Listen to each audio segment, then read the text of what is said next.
Good morning, everyone. It's always tempting when we do something around a basketball court, because if there was a ball, I might just take a shot from here, but I don't see. I did that in Buffalo, Mayor.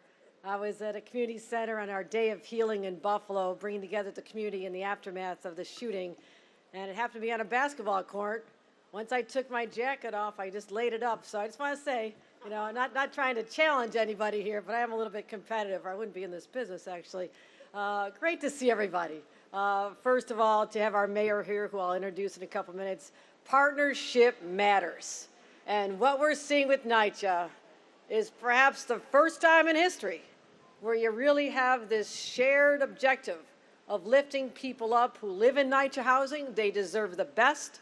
And when you have the feds with the money and the state and the city in partnership, that's when good things happen. So thank you, Mayor Adams, to you and your administration for being that partner that we need at this time. I also want to recommend, I did see Jessica Ramos in Saratoga this morning, so she did not able to come down. She's the chair of the Labor Committee. This is her district, but she was up there with the Building Trades Conference, so I did just see her a couple minutes ago. Julie Wan is here.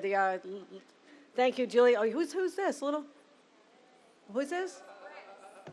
Well, how do you have a baby that far from me? You know, okay, we're going to settle this afterward, okay? Congratulations on the baby, council member, and thank you.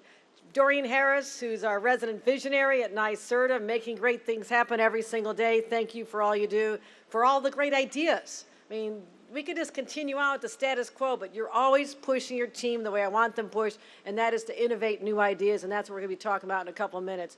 Greg Russ.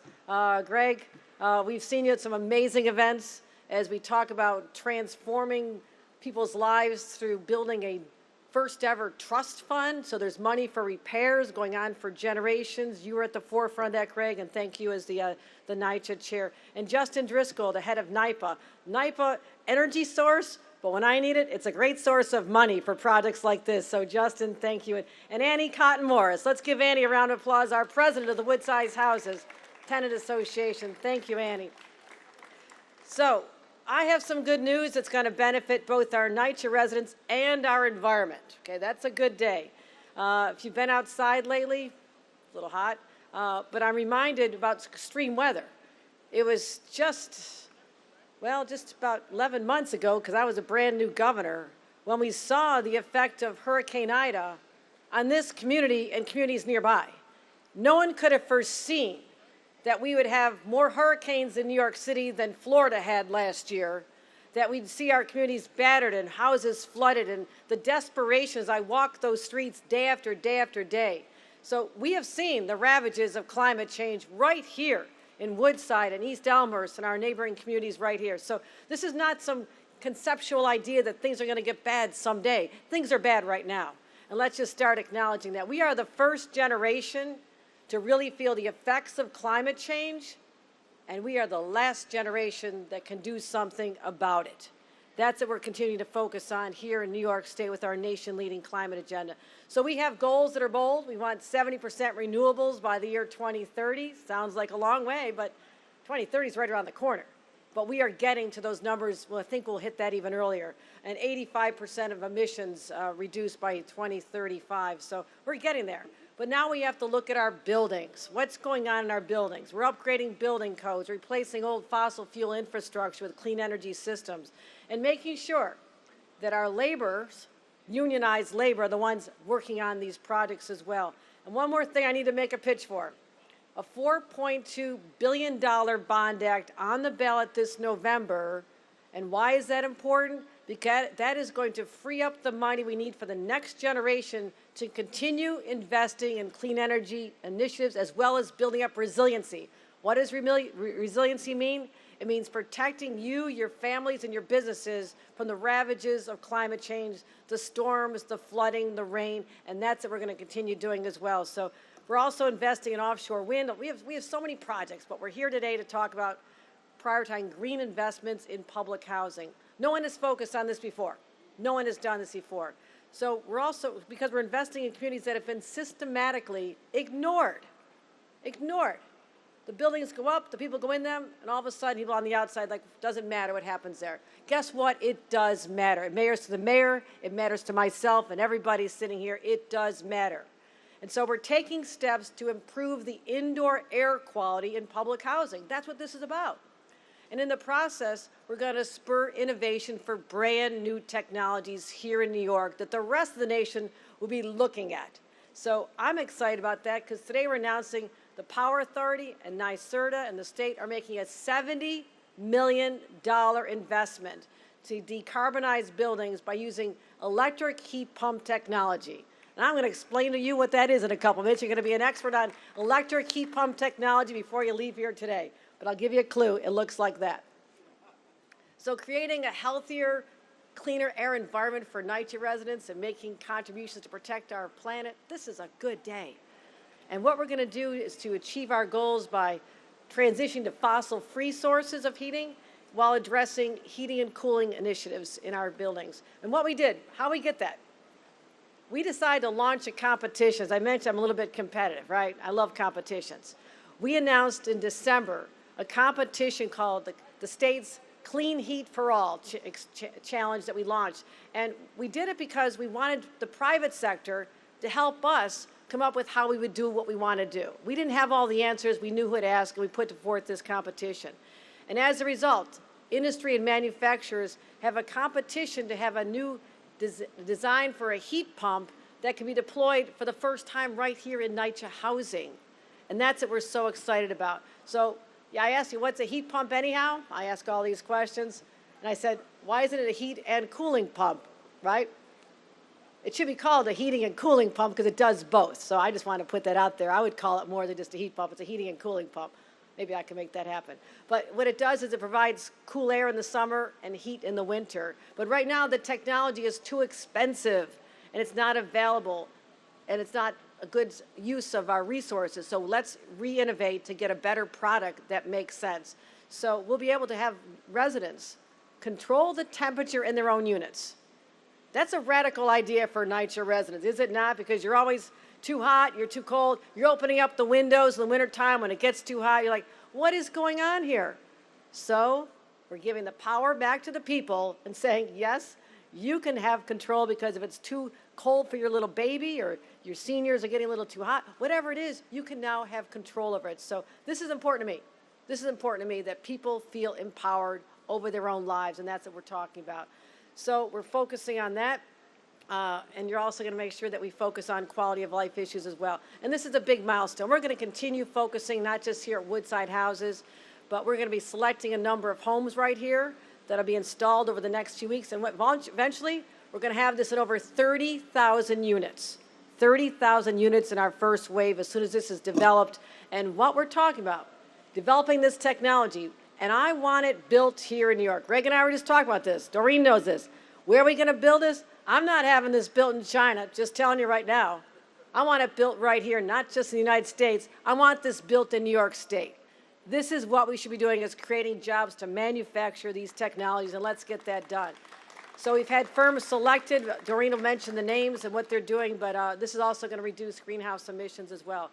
So given how hot it is, I'm not going to go on and on, but we want to hear from some other speakers. But this is how we're going to continue improving the experience for NYCHA residents. Greg will mention the last time we were together, we talked about how we now have a preservation trust to make sure that the money is there, unlocking billions of dollars, billions, in federal funding to help long-needed repairs, and finally make people who live in these homes feel, yes, you are valued. Your experience should be just as positive and uplifting as any other building in the city of New York or in the state of New York. So that's what we're focusing on as well. We're also going to cut tape around getting repairs done in NYCHA projects as well as other rights of residents. So I signed a number of bills last year. It's all important. We're going to get it done. And I want to thank everybody for being out on this hot day to talk about heat pumps, but they're also heating and cooling pumps. So that's the good news. So with that, let me bring up my amazing partner in government, our mayor, Eric Adams. Thank you, Eric.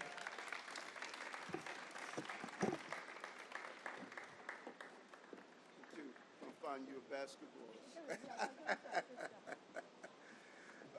This is, and the governor is right. This is an amazing moment And we cannot say enough about the role this governor has played as she has moved around the city and state addressing just real on-the-ground issues. You know, folks will come and they do ceremonial ribbon cuttings and ceremonial events. That is not what is happening since my day of being in office and since our time of being governor. One of the most significant things had to happen that was really revolutionary in modern times of governors and mayors. We had to communicate with each other, and we had to like each other, and we had to work with each other in order to get stuff done.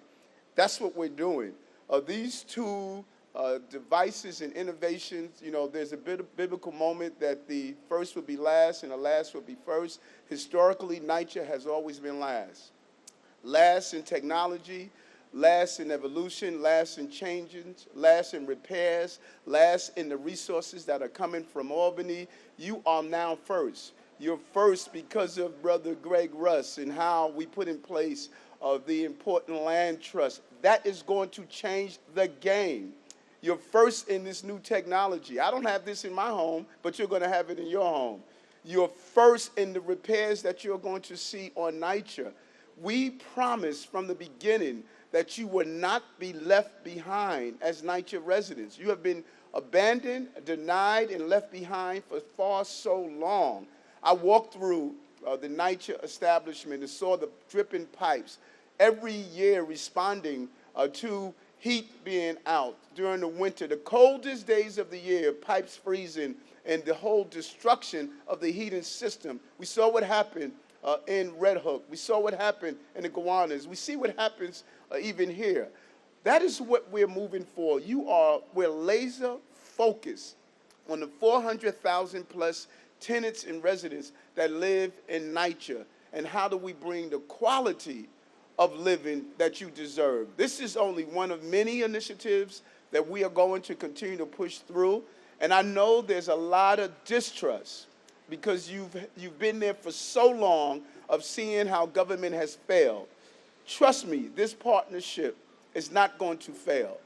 We have our eyes on the mission, our eyes on the prize, and we're going to ensure that you have the suitable living environment that you deserve and treated with the level of dignity and respect that we expect all New Yorkers to go through. And so, Governor, I want to thank you for being here. I want to thank you for when we were together in Brooklyn with the announcement of the land trust. I want to thank you for the constant commitment and investment in NYCHA. We can't just talk about it. We have to be about it. And that is what we're doing today. These devices here in the windows, it's so good not having to look through those broken pipes anymore, Greg. And it's a real vision that you had, and how do we bring this all together as one entity, working together to improve NYCHA. So I want to bring on our next speaker, you know, so we could get out of this heat. The President and CEO of NYCHA, Doreen Harris, and thank you for this innovative way of dealing with climate and dealing with the conditions in NYCHA. Thank you.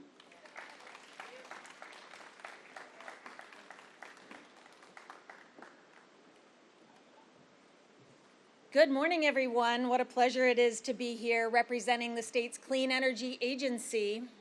We are responsible for implementing New York State's climate law, and this is the perfect example of this law in action. Three components: partnership, innovation, and equity. Those are the central tenets when we achieve our climate goals as a state. And I can think of no better way to really demonstrate partnership than this announcement today, which required partnership from the state, my colleagues at NYCHA included. It required the leadership of Governor Hochul, who works with us day after day to achieve this on a statewide level with the full instruments of the state at hand. It requires the partnership of NYCHA, the city, the mayor, to recognize these investments here. And it recognizes the investments by the private sector. Midea, America, and Gradient Comfort, congratulations today on advancing these projects here and beyond. Technology. This was a challenge, as Governor Hochul noted. The Clean Heat for All challenge was saying that we need solutions to bring to bear here that can be scaled up across our state. When we think about the goals that the governor has set forth, 2 million climate-friendly homes by 2030, we need to start with scale. And these technologies are going to start here, as the mayor noted, but they are not going to end here. We are going to be able to apply these resources and these technologies across our state to realize not only our goals, but to bring this industry here to New York as it should be. And equity.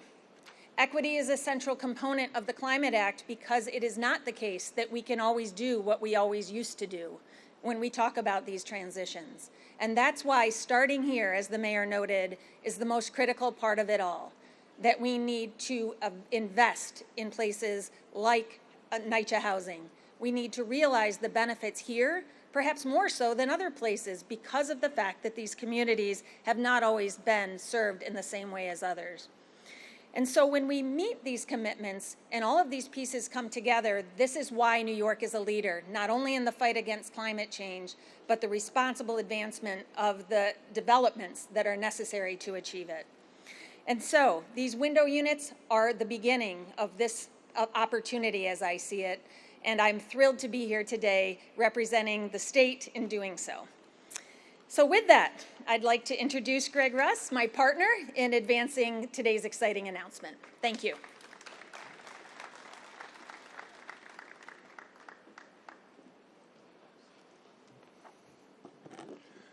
Thank you, everyone, and I want to thank the governor, the mayor, and Doreen for being great partners, for helping us make this investment possible. And in framing what we're doing here, I'd like us to think about a couple things. First, these units would really benefit seniors.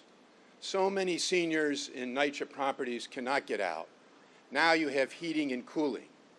And then the second part of that is thousands and thousands of kids who have the opportunity to be in a unit that's not too hot or not too cold, in the sense that the mayor was talking about our fight every winter with the systems that we have.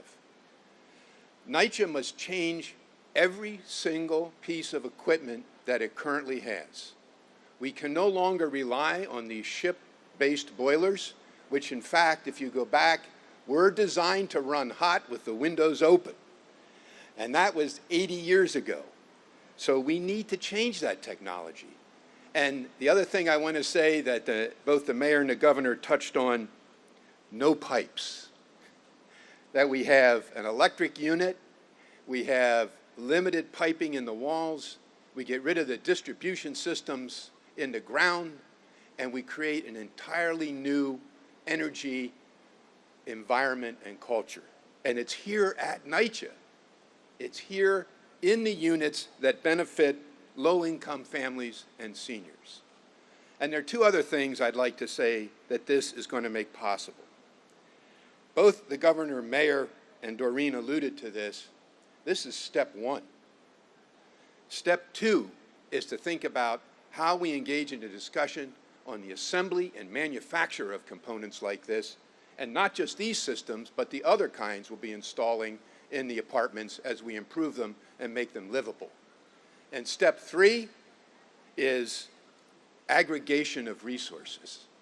What could we do across 30,000 units, 50,000, 110, if we aggregated the energy savings and the capacity to generate electricity across the entire grid for the city and the state?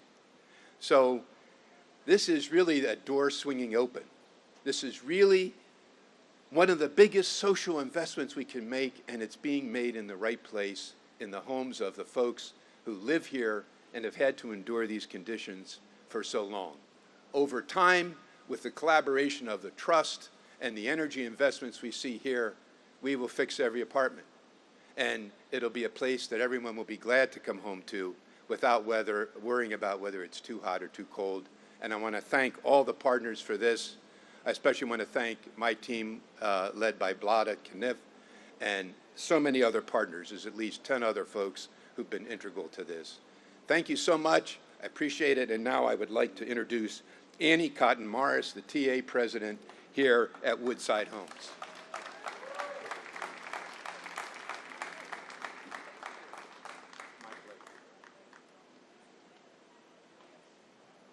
Good morning. It's still morning, right? Okay. I'm so glad to see all of you out today on this hot day. Next time we'll do it about 6, so it'll be more cooler. I feel honored here in Woodside that all of you are recognizing us and want to do things for us. Just let me ask one thing. Are we going to be the first ones you try your samples on? Whatever you're going to do, make Woodside first, okay? Right, Woodside? Make us first. We're important. Like I said, I want to thank all of you for coming out. Woodside is a wonderful community. I've been here all my life. Me and the housing, I'm not going to tell the age, the same age. But anyway, I love it here.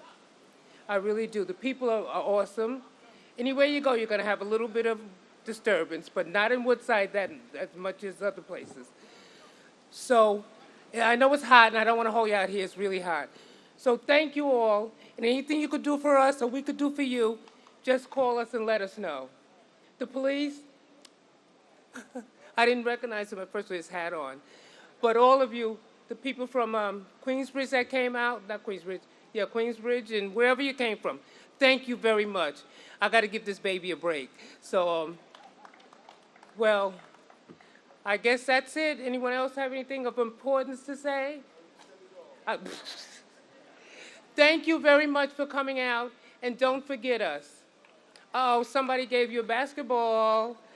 Oh, my goodness. Oh, my goodness.